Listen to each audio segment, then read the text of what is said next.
చాలా మందికి body building తెలుసు, పవర్ లిఫ్టింగ్, వెయిట్ లిఫ్టింగ్ తెలుసు, కానీ స్ట్రాంగ్ మ్యాన్ ఎవరు తెలియదు. కాకపోతే ఈ స్ట్రాంగ్ మ్యాన్ స్పోర్ట్ అనేది మనకి 19th century నుంచి ఉంది, ఆల్మోస్ట్ 1860s నుంచి. ఈ స్పోర్ట్ చేయడం వల్ల మనకి డైలీ లైఫ్లో చాలా యూజెస్ ఉంటాయి. బాడీ బిల్డింగ్లో యూజెస్ ఏముంటాయి? జస్ట్ బాడీ చూపించుకోవాలి, మనం స్టేజ్ మీద పోయి మంచిగా పోజింగ్ చేస్తే మనకి మంచిది. పవర్ లిఫ్టింగ్లో ఏంటంటే స్క్వాట్, బెంచ్, డెడ్ లిఫ్ట్ కొడితే మీకు ఆ ఓవరాల్గా ఎంత మంచిగా వస్తే అంత మంచిది. బట్ స్ట్రాంగ్ మ్యాన్ అట్లా కాదు. స్ట్రాంగ్ మ్యాన్లో కావాల్సింది ఫంక్షనల్ స్ట్రెంత్, రా స్ట్రెంత్. సో ఫర్ ఎగ్జాంపుల్, నేను 6 years బ్యాక్ స్టార్ట్ చేసిన జిమ్. అప్పుడు నా ఫ్రెండ్ బండి వేసుకొని పోతున్నా, నేను బుల్లెట్ బండి పోయి గుద్ది కింద పడ్డా. నేను పడ్డప్పుడు నాకు ఆ బండి లేపనికి అవ్వాలి నాతోనే ఒక్కంతోనే. సో ఒక 5 మంది వచ్చి లేపేదాకా బండి లేవలేదు. అదొక ఎగ్జాంపుల్. ఇంకో ఎగ్జాంపుల్ ఏంటంటే, నేను ఒకసారి మేము 2nd floor ఉంటుండే, ఆటోలో బియ్యం సంచులు వచ్చినాయి. లేబర్ వాళ్ళు ఉంటారు చూసినావా, కూలీ వాళ్ళు మంచిగా 25 kg బియ్యం సంచి భుజం మీద వేసుకొని 2nd floorకి వెళ్తున్నారు. మా అయ్య చెప్పిండు, అరే నువ్వు కూడా జిమ్ చేస్తావు కదరా పై, తీసుకురాపో ఒక సంచి అని చెప్పి.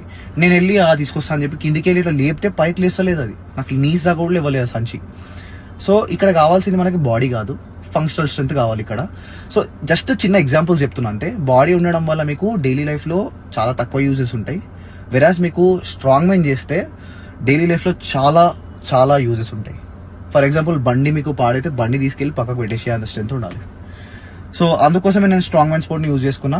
సో ఐ హోప్ మీరు కూడా చేస్తారనుకుంటున్నా. Let's go Telugu lifts.